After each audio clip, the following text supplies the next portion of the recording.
आज की कहानी किराए की बेटी। आज शेखर की शिखा के साथ शादी है। बड़ी धूमधाम से दोनों का विवाह संपन्न हुआ। शिखा की सास तो शिखा जैसे सुंदर और सुशील बहू पाकर धन्य हो गई और शेखर का हाल तो ऐसा था कि उसे शिखा को प्यार करने के लिए 24 घंटे कम पड़ रहे थे। उसे लगता कि शिखा बस सारा टाइम उसके पास ही बैठी रहे। शिखा को ये सब देखकर लगता जैसे सारा जहां उसके आंचल में सिमट आया है। शिखा और शेखर के दिन रात प्यार की सरगोशियों से गुजरने लगे। एक हफ्ता कैसे बीता पता ही नहीं चला। कुछ ही दिन बाद शिखा के भाई और पिताजी शिखा को लेने आए तो शेखर का मन शिखा को छोड़ने के लिए तैयार ही नहीं था। शेखर बेचैन होकर शिखा से बोला, यार मैं तो तुम्हारे बिना एक पल भी नहीं रह सकता। तुम कुछ ऐसा जुगाड़ करो कि हम एक साथ तुम्हारे मायके जाएं और तुम मेरे साथ ही लौट आओ। शिखा का हाल भी शेखर जैसा ही था। वो भी शेखर से दूर नहीं रहना चाहती थी। अगले दिन शिखा ने हिचकिचाते हुए माँ से कहा, माँ वो दरअसल मुझे कुछ ज़रूरी काम है, इसलिए मैं सोच रही थी कि शेखर के साथ मायके जाऊं और 2-3 दिन वहाँ रहकर उसके साथ ही वापस आ जाऊं। माँ बहू के मन की बात समझ रही थी, इसलिए मुस्कुराते हुए बोली, अच्छा ठीक है, मैं तुम्हारे पिताजी से बात कर लेती हूँ। फिर माँ ने शिखा के पिताजी से कहा, दरअसल कल हमारे यहाँ पूजा है, इसलिए पूजा के बाद शिखा को लेकर शेखर इलाहाबाद पहुँच जाएगा। उधर 2-3 दिन रहकर संगम स्नान भी कर लेंगे और वहाँ से साथ ही वापस आ जाएंगे। शिखा के पिताजी ने हामी भरते हुए कहा, ठीक है, शेखर भी आएंगे तो हम सबको अच्छा लगेगा। शिखा के पिताजी उसी दिन शाम की गाड़ी से वापस चले गए। दूसरे दिन शिखा और शेखर को निकलना था। शेखर अपनी नई कार से ससुराल जाना चाहता था, पर माँ का मन नहीं था। फिर भी बेटे की खुशी के लिए उन्होंने हाँ कर दी। शादी के बाद दोनों पहली बार इस तरह जा रहे थे। लाल रंग की साड़ी और ढेर सारे गहनों से सजी शिखा बहुत प्यारी लग रही थी। रास्ते में शेखर उसे बार बार देख रहा था। दोनों अपनी मस्ती में दुनिया से बेखबर चले जा रहे थे। तभी सामने से एक अनियंत्रित ट्रक तेजी से आया। जब तक वो दोनों कुछ समझ पाते, एक तेज आवाज़ के साथ सब कुछ शांत हो गया। आँख खुली तो दोनों ने खुद को हॉस्पिटल में पाया। शिखा पट्टियों से बंधी लेटी हुई थी। पास में परिवार के सभी लोग थे। माँ बोली, ईश्वर की कृपा है कि इतने भयानक हादसे के बाद भी तुम दोनों बच गए। शिखा के पैर में फ्रैक्चर हो गया था, इसलिए 3 महीने वो बिस्तर पर रही। इस दौरान शेखर और माँ ने उसकी बहुत सेवा की। उसके बाद सब सामान्य हो गया। शादी के 3 साल बाद जब भी शिखा की तरफ से कोई खुशखबरी नहीं मिली तो माँ कुछ अधीर सी होने लगी। माँ के कहने पर दोनों डॉक्टर से मिले और उन्हें बहुत सारे मेडिकल टेस्ट कराने पड़े। सारी रिपोर्ट देखने के बाद डॉक्टर ने कहा, लगता है शिखा को कभी गहरी चोट लगी थी, जिसकी वजह से वो अब माँ नहीं बन सकती। डॉक्टर की बात सुनते ही दोनों जैसे जड़ हो गए।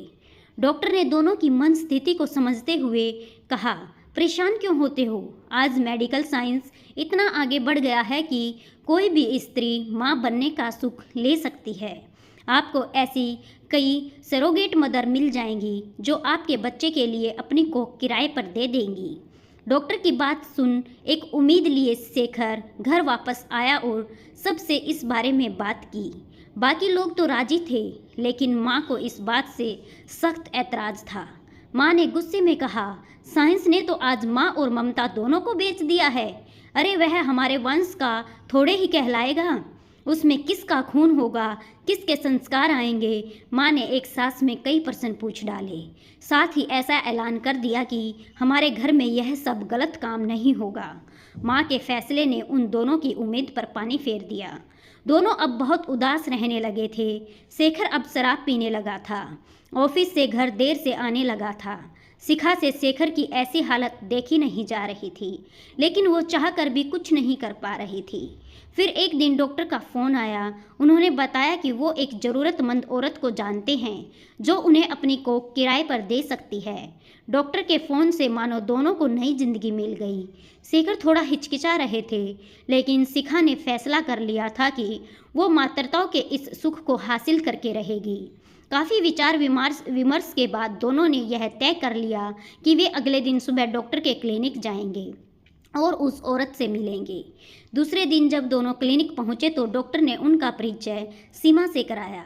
29-30 साल की वह युवती भले घर की लग रही थी। शिखा, ये हैं सीमा, जो आपके बच्चे के लिए सरोगेट मदर बनने को तैयार हैं। और डॉक्टर की बात बीच में ही काटते हुए शिखा बोली, डॉक्टर, मैं इनसे अकेले में बात करना चाहती हूँ। ज़रूर ज़रूर, आप दोनों बातें कीजिए, तब तक मैं शेखर से भी बात कर लेता हूँ। सीमा के पास बैठते ही शिखा ने उनसे एक साथ कई सवाल पूछ डाले। सीमा, आपके घर में कौन कौन लोग हैं? आपके कितने बच्चे हैं? और आपको क्या आवश्यकता पड़ी जो आपने यह फैसला किया है? सिर झुकाए बैठे सीमा ने बुदबुदाते हुए कहा, मेरे घर में पति और एक 10 वर्ष का प्यारा सा बेटा है। मेरे पति एक प्राइवेट कंपनी में नौकरी करते थे, मगर कंपनी घाटे में जाने के कारण कर्मचारियों की छटनी कर दी गई, जिससे हमारे उनका नाम भी आ गया। छोटी नौकरी और जिम्मेदारी ज़्यादा होने के कारण हमारे पास कुछ भी जमा पूंजी नहीं है। नया कारोबार तथा नया जीवन चलाने के लिए पैसा तो चाहिए ही। बेटे की पढ़ाई भी मुश्किल में आ गई है। मैं डॉक्टर साहब के घर के पास ही रहती हूँ। इनसे हमारे दुख छिपे नहीं हैं। इन्होंने ही आपके बारे में बताया और मुझे व मेरे पति को बहुत समझाया। शुरू में तो वो इनके खिलाफ थे, पर डॉक्टर साहब ने बताया कि अपना बच्चा पैदा करना और सरोगेसी से पैदा करने में बहुत फर्क है। मुझे लैब से तैयार भ्रूण को अपने गर्भ में डालना होगा और उसे पालना होगा। इस दौरान कोई गैर मर्द मुझे छुएगा भी नहीं। इसमें केवल मुझे शारीरिक तकलीफ होगी और बदले में 2 लाख रुपए मिलेंगे, जिससे हम नया काम शुरू कर सकेंगे। सिर्फ 9-10 महीनों में हमारा जीवन दोबारा पटरी पर आ जाएगा। शिखा चुपचाप उसकी बातें सुन रही थी। लाचार दोनों ही थे, एक गरीबी के कारण और दूसरी मां न बन पाने के कारण। वो दोनों ही एक दूसरे का सहारा बन सकती थी। शिखा को सीमा पसंद आ गई। उसके बाद पेपर वर्क की सारी प्रक्रिया शुरू हो गई। शिखा बहुत खुश थी। रात में काफ़ी देर तक शिखा और शेखर बातें करते रहे, लेकिन माँ बहुत नाराज़ थी। आज तो उन्होंने खाना तक नहीं खाया था। इधर सीमा भी अपने बेटे को नाना नानी के पास छोड़ आई। साथ ही उसने बेटे को कई हिदायतें भी दे डाली कि यहाँ रहकर किसी को परेशान मत करना, मैं कुछ दिनों में वापस आ जाऊंगी। बेटे को तो समझा दिया, मगर खुद पनीली आंखें लेकर बाहर आ गई। तय समय पर सब हॉस्पिटल पहुंच गए। वहां पर सीमा की पूरी जांच हुई। उसके बाद सीमा शेखर के भ्रूण को सीमा के गर्भ में प्रत्यारोपित कर दिया गया। इसके बाद सब शहर छोड़कर हिल स्टेशन चले गए। इस दौरान शिखा इसी कोशिश में रहती कि सीमा खुश और उसके परिवेश में रहे। शिखा ने उसके कमरे में शेखर के बचपन की खूब सारी फोटो टांग दी, लेकिन जब भी सीमा के पास उसके बेटे और पति का फ़ोन आता तो वह उदास हो जाती। उसे ये 9 महीने काटना बहुत मुश्किल लग रहा था। शुरू में उसके पति मिलने आते थे, लेकिन धीरे धीरे उन्होंने भी आना कम कर दिया। सीमा वर्तमान से ज़्यादा भविष्य के रिश्तों पर चिंतित रहने लगी थी। इसी चिंता में उसने पति को फ़ोन लगाया तो जवाब मिला, अब मैं मिलने नहीं आऊँगा, तुम अपना किराए का मकान खाली करके खुद ही आ जाना। अब तो मैं तुम्हारा हाथ भी नहीं पकड़ सकता, दम घुटता है वहाँ मेरा। सीमा का पक्ष सुने बिना ही उसके पति ने फ़ोन काट दिया। सीमा की आंखों से आंसुओं की धार बहने लगी, मगर जब गर्भ के अंदर से 4 महीने के शिशु ने हरकत शुरू कर दी तो सीमा के मन में मकान मालिक की बजाय माँ के भाव जागने लगे। वो उनकी हरकतों पर ध्यान देने लगी। उसे बच्चे पर बहुत प्यार आने लगा। अपने पेट पर दोनों हाथ रख कर वो घंटों उससे बातें करती रहती। एक दिन तो उसने फ़ोन करके पति को भी बताया कि यह तो अपने बच्चे जैसा शैतान है, बहुत हाथ पैर चलाता है, पर यह उसका भाई या बहन नहीं है। पति ने उसे हकीकत के धरातल पर ला पटका। पति की बात सुनकर सीमा उदास हो गई। सच ही तो कहा उसके पति ने, ये उसका नहीं शिखा का बच्चा है। इसी तरह 8 महीने पूरे हुए और 9वां महीना लगते ही डॉक्टर ने ऑपरेशन कर दिया। सीमा ने प्यारी सी बेटी को जन्म दिया। उसे गोद में लेकर शिखा बोली, शेखर, ये रही हमारी अपनी बेटी, बिल्कुल तुम पर गई है। इन 9 महीनों में सीमा भूल गई थी कि ये उसका बच्चा नहीं है। उन दोनों को ऐसी ऐसी बातें करते हुए देख सीमा को कतई अच्छा नहीं लग रहा था। तभी डॉक्टर आकर बोले, चलिए इन्हें आराम करने दीजिए। शिखा और शेखर बच्ची को लेकर बाहर चले गए। उन्हें जाता देख सीमा बोली, मुझे दूध तो पिला लेने दो। सीमा को अधीर होते देख डॉक्टर बोले, सीमा, अब उस पर तुम्हारा अधिकार नहीं है। सीमा के दुख को उसके सिवाय और कोई नहीं समझ पा रहा था। हार कर उसने अपने मन को समझाया कि जो बच्चा उसका था ही नहीं, उसके लिए उदास होकर क्या होगा।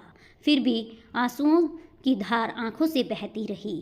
दूसरे दिन शेखर आया और जो रकम पहले से तय थी उससे ज़्यादा रकम देते हुए बोला, सीमा, जो खुशी तुमने दी है उसकी तुलना इन पैसों से नहीं की जा सकती, पर तुम्हारा परिवार इन पैसों से दोबारा नई जिंदगी शुरू कर सकेगा। तुम्हारे इस फैसले ने 2 परिवारों को खुशी दी है, या कहूँ कि पूर्णता दी है। मैं और शिखा मरते दम तक तुम्हारा एहसान नहीं भूलेंगे, पर एक विनती है कि अब तुम कभी हमारे परिवार के सामने मत आना। आज से हमारे रास्ते अलग अलग हैं। आज हम बच्ची को लेकर वापस जा रहे हैं। तुम जब तक पूरी तरह ठीक न हो जाओ तब तक यहीं रहना। मैंने डॉक्टर का सारा खर्च दे दिया है। सीमा से विदा लेकर दोनों अपने शहर बनारस पहुंच गए। बेटी को लेकर जैसे ही दोनों घर पहुंचे, माँ का पारा 7वें आसमान पर था। शेखर ने उसे बहुत समझाने की कोशिश की, पर माँ उनकी एक भी बात सुनने को तैयार नहीं थी। माँ अपने आप ही बड़बड़ाए जा रही थी। एक तो करेला, उस पर नीम चढ़ा। बेटी वो भी किराए की। बेटा होता तो एक बार मैं दिल पर पत्थर रखकर बच्चे को अपना भी लेती, मगर ये तो लड़की है। शिखा जो खामोशी से यह सुन रही थी, एकदम बरस पड़ी। माँ, इसे आप अपनी पोती माने या ना माने, मुझे कोई फर्क नहीं पड़ता, लेकिन ये मेरी और शेखर की जिंदगी है। माँ ने गुस्से से शिखा को घूरा और वहाँ से चली गई। घर के सभी सदस्यों ने बच्ची को पूरे मन से अपना लिया, लेकिन माँ अपनी जिद पर अड़ी रही।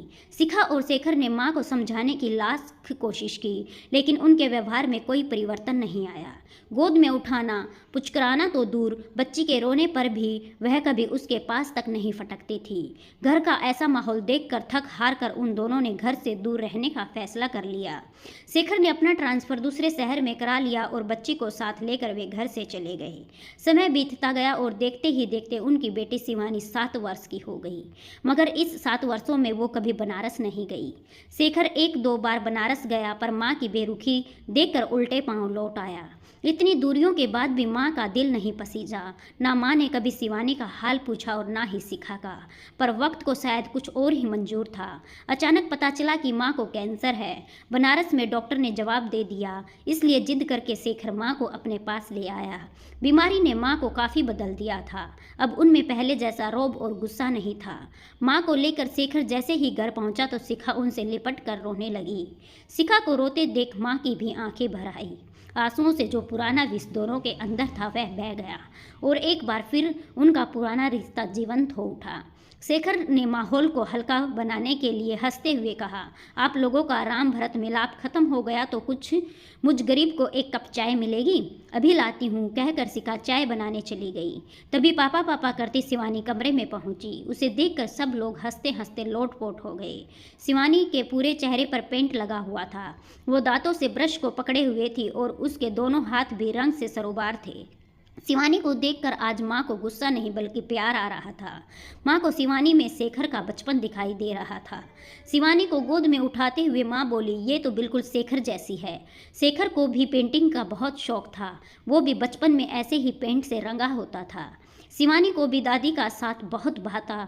वो हर पल दादी दादी करती, उनके आगे पीछे दौड़ती रहती। इस दौरान अच्छे अस्पताल में माँ का इलाज होता रहा और धीरे धीरे उनकी सेहत सुधरने लगी। दवा का असर और शिवानी का प्यार माँ को जल्दी ठीक करने लगे थे। माँ और शिवानी को एक साथ देखकर दोनों बहुत खुश होते। फिर वो दिन भी आ गया जब माँ को वापस बनारस जाना था। वहाँ उनके बिना सब अस्त व्यस्त हो गया था। माँ को जहाँ एक तरफ वापस जाने की खुशी थी, वहीं शिवानी से बिछड़ने का दुख भी था। लौटते समय माँ ने उन दोनों को बुलाकर कहा, बेटा, मैं तुम दोनों से माफ़ी मांगना चाहती हूँ और उस औरत का शुक्रिया अदा करना चाहती हूँ जिसने हमारी शिवानी को जन्म दिया। मैं गलत थी। न तो किराए की कोख होती है और न ही किराए की बेटी। बेटी हो या बेटा, वो बस अपने माता पिता की संतान होती है। जन्म लेने की प्रक्रिया चाहे कुछ भी हो, महत्वपूर्ण यह है कि तुम दोनों को संतान का सुख मिला। फिर हमारे ग्रंथों में भी तो अन्य साधनों से संतान सुख प्राप्त करने का वर्णन है।